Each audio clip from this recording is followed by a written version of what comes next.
Welcome back to Talk with TQ. I'm TQ. I'm always very happy when I do this show because I have the best guests, and I'm very excited about talking to them and learning more about them and sharing them with you. Today I have a great guest who is actually a Peekskill resident, sort of speaking, but she's actually a Hudson Valley native, and she works at a health center not far from where I live on Main Street in Peekskill.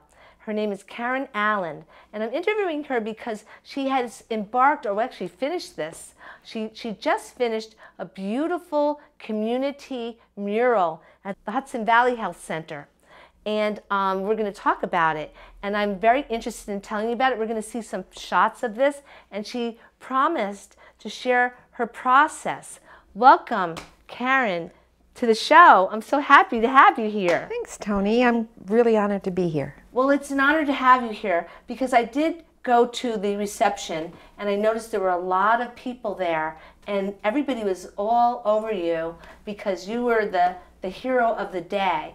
But I'd say at this point, after seeing this mural and learning a little bit about your process and reading some things online, you are definitely Peekskill's hero right now. Tell me about how you got involved in this particular project. Well, as an artist, a lot of times inspiration comes in a very quiet way. And my inspiration was simply looking at this wall that I saw when I was eating my lunch. I work at the Jeanette J. Phillips Health Center, and before it was renovated, there was a picnic area. So I would eat my lunch there, and it was a very cool textured wall. And it spoke to me. What do you mean by cool textured? It was literally falling to pieces. It had cracks in it, it had vines in it, it had different mottled brown colors.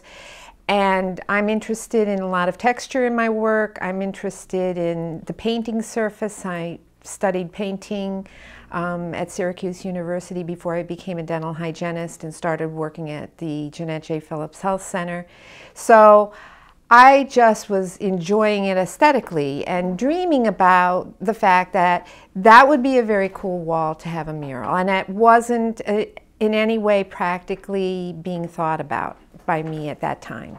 That was in 2006 when I started working there. Wow, that's a while ago. Yeah. That's quite a while ago.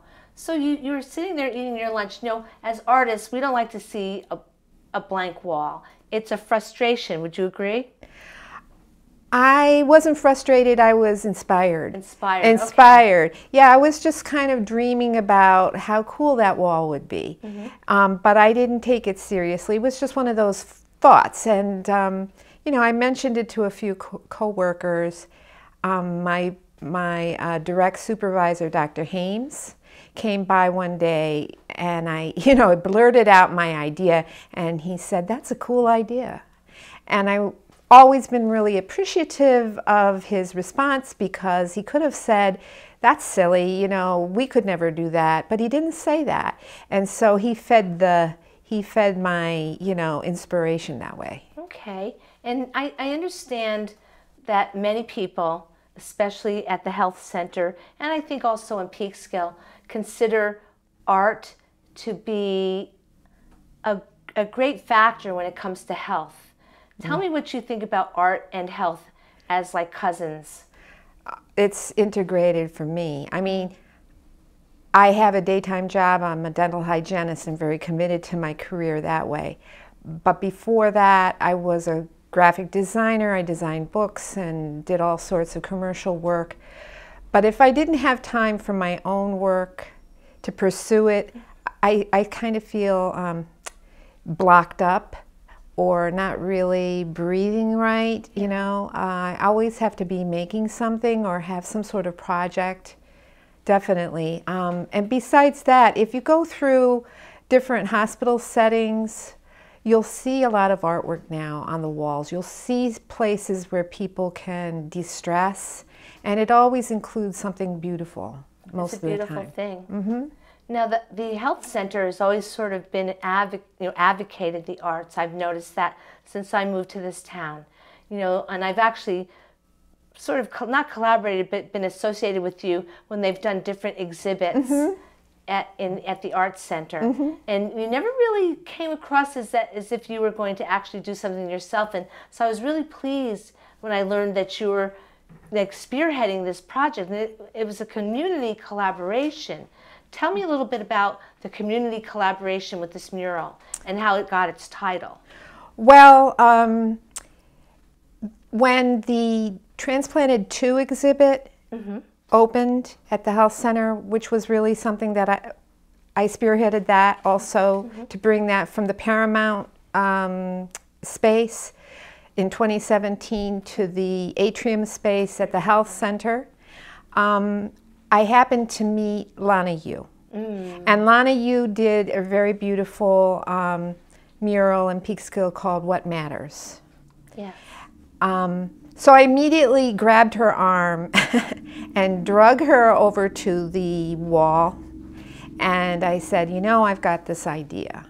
And she got enthused about it as well. So we started to work on just brainstorming ideas and designs and that sort of thing. There was some challenging things that we had to overcome. We had to get in touch with the owners of the wall, who are different from the health center. Because the wall is actually in someone else's building. Right. The Empire Beauty School owns the building. Oh, I didn't know that. Okay, so we had to get in touch. I got in touch with them after many phone calls, and you know, I didn't want to be annoying, but I was quite persistent. Okay. So I got a hold of Anthony Fragamini and his wife Christine, and we presented the idea to them at Lana Yu's studio, which is beautiful and really helped sell the idea to them. Yeah. Right. And she tends to be a bit of a muralist herself.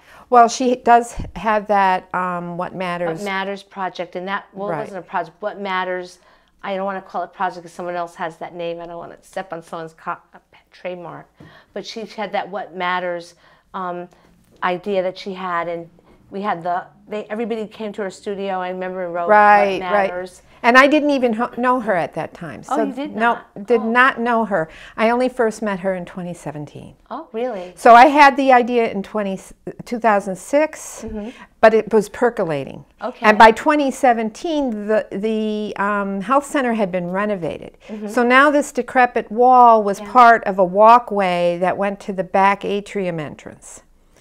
So at that point, this was becoming clear to me that, you know, the planets were aligning for whatever reason, and doors were opening. It was really obvious to me that a mural could really work there. It does. It was a real reason to put it there, because now it was a back entrance. It wasn't just my little, you know, personal inspiration, idiosyncratic. It was really a public place.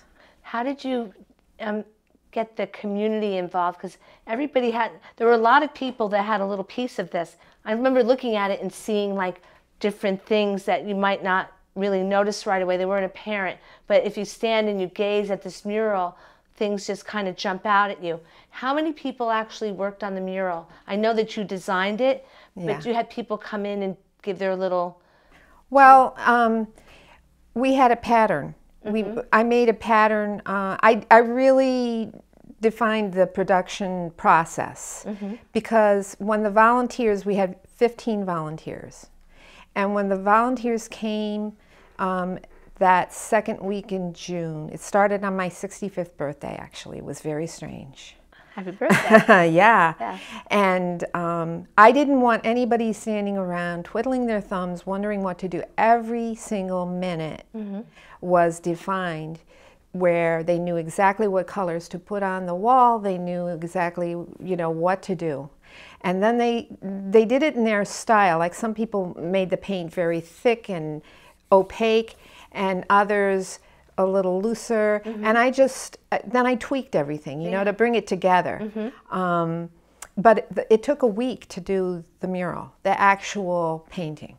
Really? Yes. I think that's kind of fast, considering the detail that's in this mural. It's very elaborate. It is. You know, so it took a week, and was it a week of like day after day? Obviously, a lot of work, but we did have a couple of rain days. Okay, and how did that fit into the whole ball of wax? You know, we were working 10, 12-hour days, and we needed a break. Okay. So God gave us a break.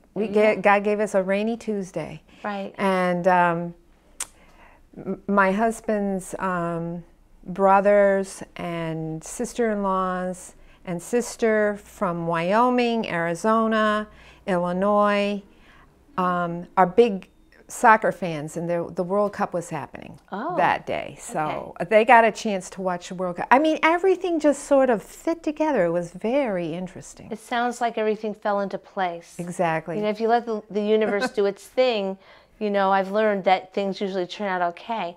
Now, you have someone that I just want to throw this name out at you, and you tell me what it means to you. Oliver Sacks? Tell me what that means to you, what that name means to you. Oliver Sacks was a neurologist, and he worked with people with neurological problems. He wrote some books. One that I remember, the title is The Man Who Mistook His Wife for a Hat. In other words, people who couldn't see color anymore or recognize objects anymore because of neurological problems. But he was also a writer, and he talked about, near the end of his life, about how in his practice he had only seen two things to really help people with neurological problems, and that was music and gardens. Wow. So the mural is of a landscape through the seasons.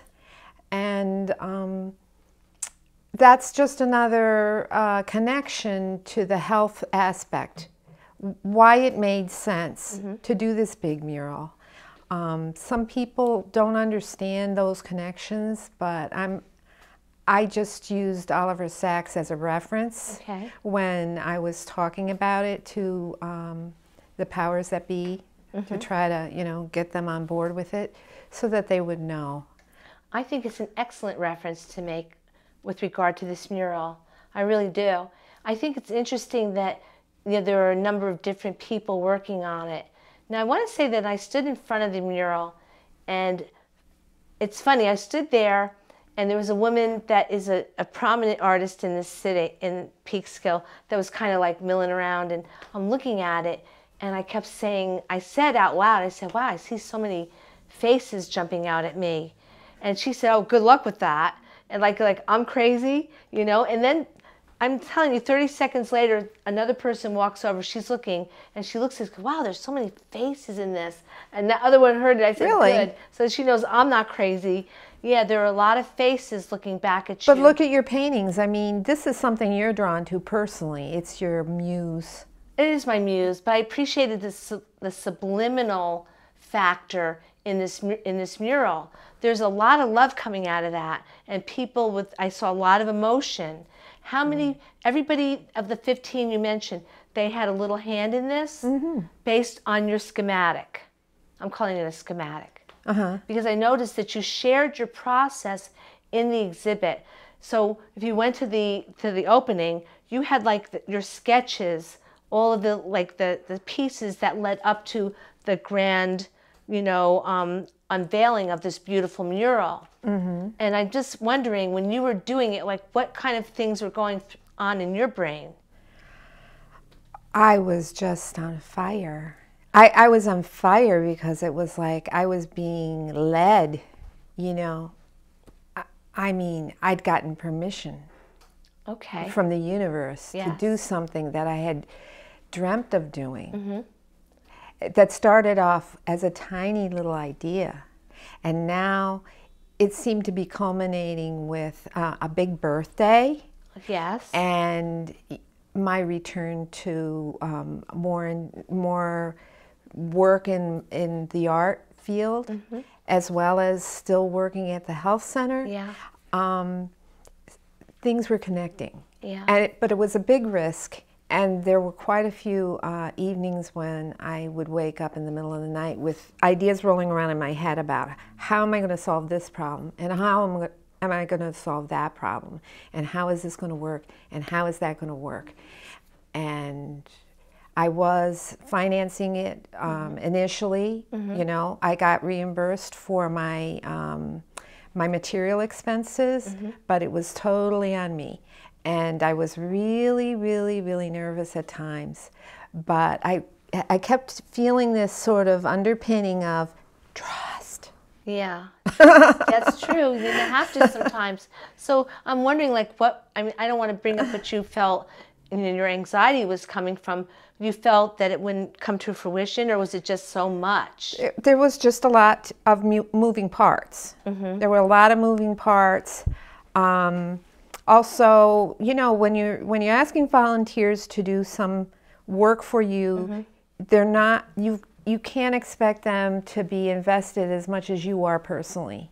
Because you're more of a stakeholder in this. Yeah, you're the one that's paying for the scaffolding, paying for the paint, paying for the printed cartoons to be blown up on 24 by 24 inch pieces of paper. And how is it going to work? So I did not want to have people involved in that. I wanted those problems solved.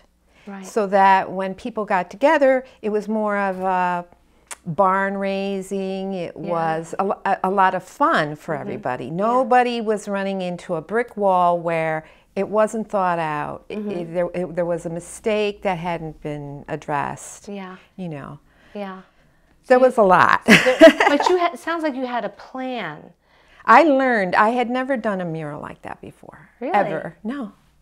No. And I did a little research beforehand. I knocked on doors. I wrote to people up in Kingston, where they actually have a mural festival called O Positive.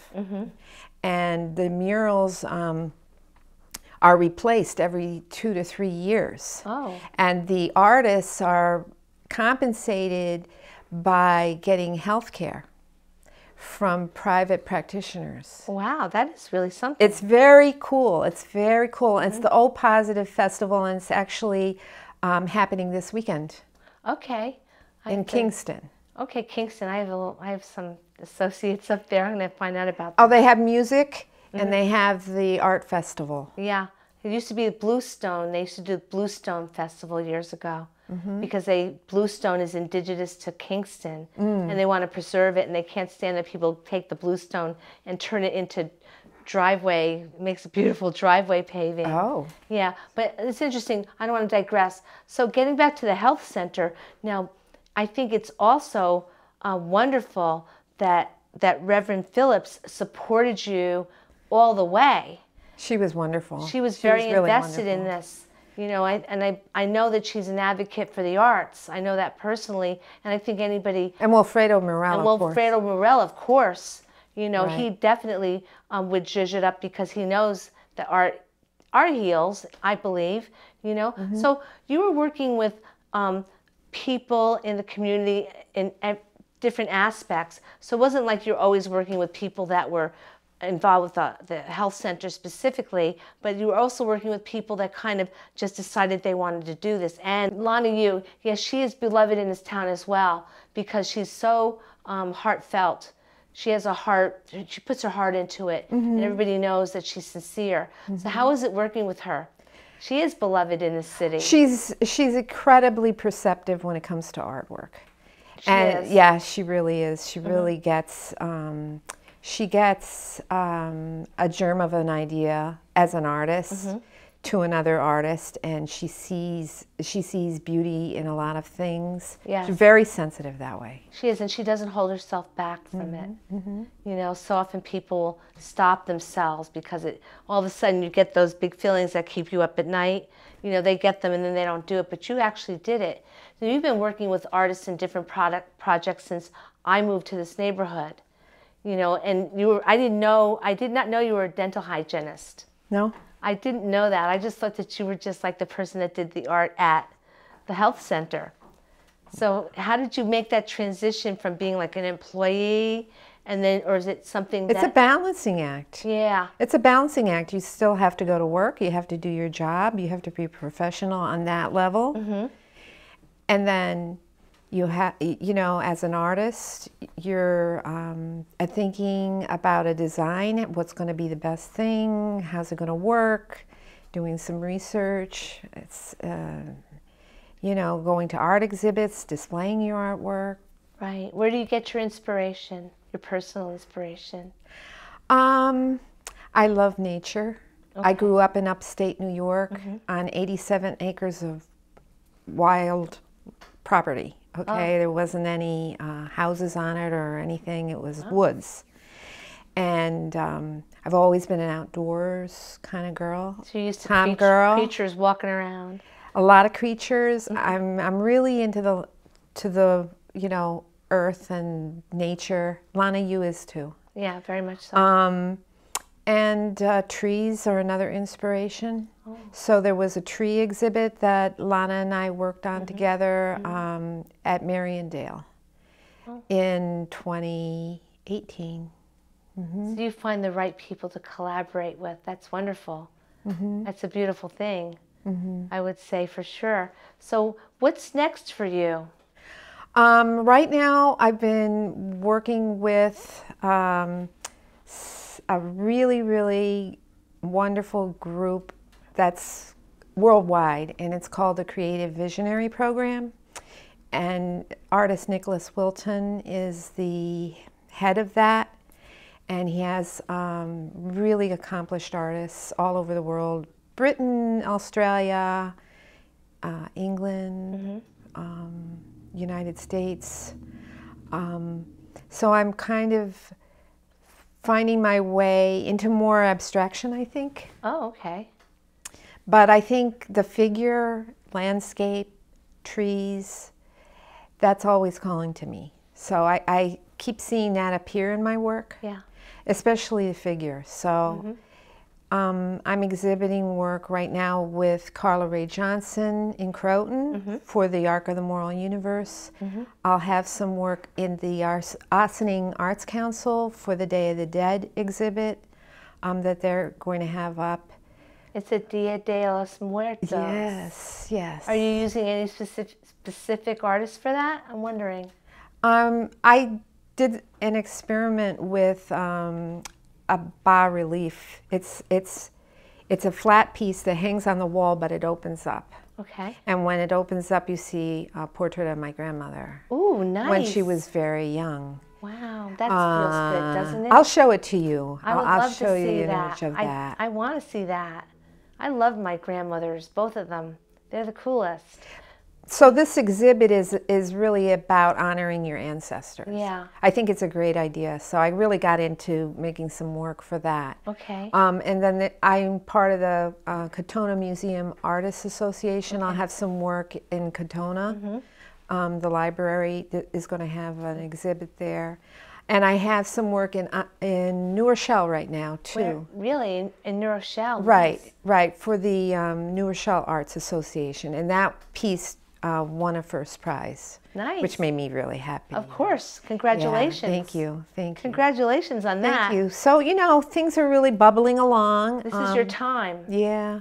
It's taken a while. So that's why, you know, you had this idea in 2006, you said? Yes. And it took this long. It's not really as long as we think it is. We usually think it is, but it's really not. It goes like that, It right? goes like that. I always say in the concept of time as an entity, you know, we're all the same age. You know, when they look back at our generation, we're all like the same. We're not, no one's older than, and time is just a blip. And you really filled the gap. You know, so 2006 to 2018, 2019, you know, I think it's phenomenal what you've done. So what about the kind of people that you've come across along the way, aside from people in Peekskill? Do you have anybody ever surprise you to say, oh, I saw the show and blah, blah, it's so good? I can't imagine they didn't. Maybe it was me. I just said I'm going to interview you. It's just really nice, you know, to have your spirit expand. Yeah. And when you find groups of artists that can support each other, because a lot of times other people don't understand art all the time. You know, they're it's not their thing. They don't necessarily get what artists are doing, but artists are wonderful, belonging to arts organizations is a big deal. Like the Peekskill Arts Alliance is huge. I joined that in 2016, I think it was. Oh, you waited. Well, I wasn't involved. I was in a career doing graphic design, and that was very intense. There was a lot of deadlines. It's not always creative. Well, no, it was very creative. I worked with Ed Burke. Oh, yeah, Ed Burke. Yeah, I worked with him for 6 years. It was Burke. very, the Ed Burke. He's got a great exhibit over at Westchester Community College now. But it was demanding.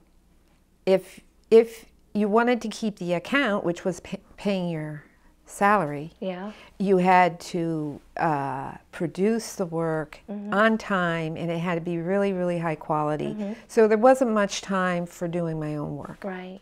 Yeah. And then, you know, I had some personal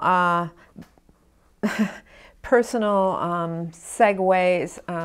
My first husband died, and you know, it was just a lot of stuff. I had 2 kids under the age of 16. I had to think about changing careers because I didn't want to work in Manhattan. I did that already. Yeah. 11-hour days, 12-hour days, all the time wasn't going to be good for my 2-year-old. So I had designed a book on health called Invitation to Health at Ed Burke's studio, Hudson River's studio, and it made me think a little bit about some other things that I might like to do if I ever got the chance. And I definitely thought about being a dental hygienist because I liked the relationship with my hygienist and the preventative services that she performed, and the aesthetics of teeth are great. It's a very aesthetic profession. So I decided to go back to school. That was not easy. That was from 2003 until 2006. And now look at you now. You know, it sounds to me, I have to say, you might have had your 65th birthday. And I'll say, and I can say this, you seem like you are just coming out of the hatch. You're just beginning, you know, seriously. Kind of like Grandma Moses, right? She started painting when she was 60. Yeah, that's true. That's true, right? A lot of people start later in life, and there are people that recognize the significance of that. I'm going to have you back on. I know for sure. You're just beginning. I can feel it. This is just the beginning for you. Thanks. And I congratulate you on a very, very successful project with the health center. They're so lucky to have you, Karen. Thank you very much. I felt honored to do it. I was really, really happy how beautiful it looks. And I really appreciate all the volunteers that helped me.